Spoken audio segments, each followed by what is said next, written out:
Hello guys, ഇന്നത്തെ വ്ളോഗിൽ ഞാനൊരു വിഷൻ ബോർഡ് സെറ്റ് ചെയ്യാൻ വേണ്ടി പോവാണ്. 2025 ഒക്കെ അടുത്തെത്തി, അതുകൊണ്ടൊരു വിഷൻ ബോർഡ് സെറ്റ് ചെയ്യാമെന്ന് വിചാരിച്ചു. നിങ്ങളിപ്പോൾ കണ്ടുകൊണ്ടിരിക്കുന്നത് ഞാൻ എൻ്റെ ടേബിൾ വീണ്ടും റീഅറേഞ്ച് ചെയ്യുന്നതാണ്. ഞാനൊരു എക്സ്റ്റൻഷനായിട്ട് വേറൊരു ഡെസ്ക് അവിടെ കൊണ്ടിട്ടിരുന്നു.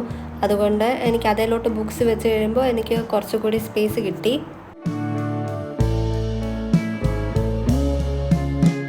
എല്ലാ ഇയറിലും എല്ലാവരും സാധാരണ ചെയ്യുന്ന പോലെ തന്നെ ഞാൻ ന്യൂ ഇയർ റെസൊല്യൂഷൻസ് മാത്രമായിരുന്നു സെറ്റ് ചെയ്തുകൊണ്ടിരുന്നത്.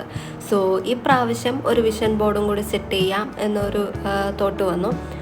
വിഷൻ ബോർഡിന് വേണ്ടി ഞാൻ നേരത്തെ തന്നെ പിൻട്രസ്റ്റ് സെർച്ച് ചെയ്ത് കുറച്ച് പിക്ചേഴ്സൊക്കെ എനിക്ക് ആവശ്യമായ പിക്ചേഴ്സും ഒക്കെ ഞാൻ സെലക്ട് ചെയ്ത് പ്രിൻ്റ് എടുത്ത് വെച്ചിട്ടുണ്ട്.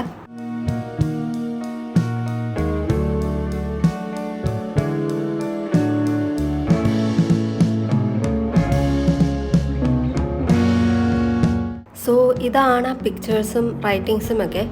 ഇനി ഞാൻ ഇതെല്ലാം കട്ട് ചെയ്യാൻ വേണ്ടി പോവാണ്. കട്ടിംഗ് എന്ന് പറയുന്നത് നിങ്ങളിതിൽ ഷോർട്ടായിട്ടാണ് കാണുന്നത്, ബട്ട് അതൊരു ഭയങ്കര ഡിഫിക്കൽട്ടായിട്ടുള്ള ഒരു ടാസ്ക്കാണ്. കുറേ ടൈം കൺസ്യൂമിങ് ആണ്. എല്ലാം കട്ട് ചെയ്ത് അങ്ങനെ എടുക്കുവാണ്. ഫസ്റ്റ് ഓഫ് ഓൾ നമുക്ക് വേണ്ട കാര്യങ്ങൾ, അതായത് അടുത്ത വർഷം നമ്മൾ ചെയ്യാൻ പോകുന്ന കാര്യങ്ങൾ റിലേറ്റഡ് ആയിട്ടുള്ള പിക്ചേഴ്സ് കണ്ടുപിടിക്കുക എന്നുള്ളത് ഒരു ടാസ്ക്കാണ്. നിങ്ങൾക്ക് എത്ര പിക്ചേഴ്സ് വേണമെങ്കിലും ആഡ് ചെയ്യാം. ഞാനിവിടെ കുറേ പിക്ചേഴ്സ് ആഡ് ചെയ്തിട്ടുണ്ട്. എനിക്ക് അടുത്ത ഇയറിൽ ചെയ്യാനുള്ള കാര്യങ്ങളൊക്കെ തന്നെയാണ്. നിങ്ങൾക്കും ചെയ്യാനുള്ള കാര്യങ്ങൾ റിലേറ്റഡ് ആയിട്ടുള്ള കോഡ്സ്, പിക്ചേഴ്സ് എല്ലാം സെലക്ട് ചെയ്ത് നമുക്ക് ഇതിൽ പേസ്റ്റ് ചെയ്യാം. കുറച്ച് കഴിഞ്ഞപ്പോൾ ഒരു റിലാക്സേഷന് വേണ്ടി ഞാൻ പോയി ഒരു കോഫിയും കുറച്ച് ബിസ്ക്കറ്റും കൂടി എടുത്തുകൊണ്ട് വന്ന് വീണ്ടും കട്ടിങ് കണ്ടിന്യൂ ചെയ്തു.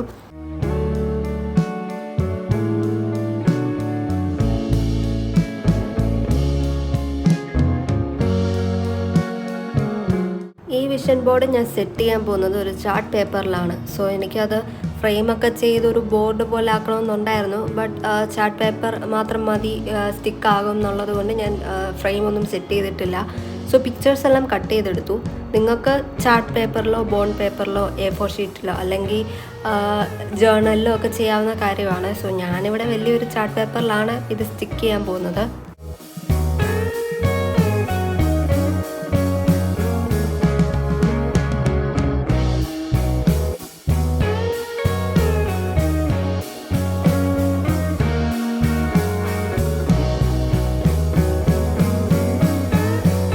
നിങ്ങൾക്ക് കാണുമ്പോൾ അറിയാം, ഞാൻ ആ ചാർട്ട് പേപ്പർ ആദ്യം ഫ്രെയിമൊക്കെ സെറ്റ് ചെയ്യാം എന്ന് വിചാരിച്ച് ബോർഡറൊക്കെ വരയ്ക്കുന്നുണ്ട്. ബട്ട് അറ്റ് ദി എൻഡ് ഞാൻ ഫ്രെയിമൊന്നും സെറ്റ് ചെയ്യുന്നില്ല. ഡബിൾ സൈഡ് സ്റ്റിക്കർ വെച്ച് അത് പേസ്റ്റ് ചെയ്യുമായിരുന്നു. ഈ പിക്ചേഴ്സ് എല്ലാം ഞാൻ ചാർട്ടിൽ സ്റ്റിക്ക് ചെയ്യുന്നതിന് മുമ്പായിട്ട് ഞാൻ ആദ്യം ക്യാൻവയിലൊന്ന് ഇതെല്ലാം സെറ്റ് ചെയ്ത് നോക്കി. ആൻഡ് ഇത് പെർഫെക്റ്റ് ആയിരുന്നു. ആ ഒരു ഐഡിയ വെച്ചിട്ടാണ് ഞാൻ ഇതിൽ സ്റ്റിക്ക് ചെയ്ത് കൊടുക്കുന്നത്. അങ്ങനെ സ്റ്റിക്കിംഗ് പ്രൊസീജിയറൊക്കെ കഴിഞ്ഞ് നമ്മൾ ക്ലീൻ ചെയ്യുവാണ്. ആക്ച്വലി നമ്മൾ ഈ വിഷൻ ബോർഡ് ഒന്ന് സെറ്റ് ചെയ്ത് ചുമ്മാ ഇരുന്നിട്ട് കാര്യമില്ല, നമ്മളിതിനെല്ലാം വർക്ക് ചെയ്യണം. വിഷൻ ബോർഡ് എന്ന് പറയുന്ന ഒരു മാനിഫെസ്റ്റേഷൻ ടെക്നിക്കാണെന്നൊക്കെ ഞാൻ കണ്ടിട്ടുണ്ട്. ആൻഡ് നമ്മൾ ആ ഒരു തോട്ടിലിരുന്നിട്ട് കാര്യമില്ല, നമ്മൾ അതിനു വേണ്ടി വർക്ക് ചെയ്യുകയും കൂടെ വേണം. At the end of the year നമുക്ക് മനസ്സിലാകും നമ്മൾ എത്രത്തോളം ഹാർഡ് വർക്കിംഗ് ആയിരുന്നു, നമുക്ക് എത്ര കാര്യങ്ങൾ, ഏതെല്ലാം കാര്യങ്ങൾ അച്ചീവ് ചെയ്യാൻ പറ്റി, ആൻഡ് നമ്മൾ അതിനു വേണ്ടി എത്രത്തോളം സ്ട്രൈവ് ചെയ്തു എന്നുള്ളതൊക്കെ നമുക്ക് മനസ്സിലാകും. ഇതിനൊക്കെ വേണ്ടിയാണ് നമ്മൾ ഈ വിഷൻ ബോർഡ് സെറ്റ് ചെയ്യുന്നത്. അടുത്ത വർഷം എൻഡ് ആകുമ്പോഴത്തേനും ഞാൻ എൻ്റെ വിഷൻ ബോർഡിൽ ഏതെല്ലാം കാര്യങ്ങൾ ഞാൻ അച്ചീവ് ചെയ്തു എന്നുള്ളത് ഒരു വീഡിയോ എന്താണെങ്കിലും ചെയ്യും. എല്ലാവർക്കും ഈ വ്ളോഗ് ഇഷ്ടമെന്ന് വിശ്വസിക്കുന്നു. വിഷൻ ബോർഡ് എല്ലാവർക്കും ചെയ്യാവുന്ന കാര്യമേ ഉള്ളൂ. നിങ്ങളുടെ ഐഡിയാസൊക്കെ വെച്ച് ചെയ്യുക. Please do subscribe. Thanks for watching. By.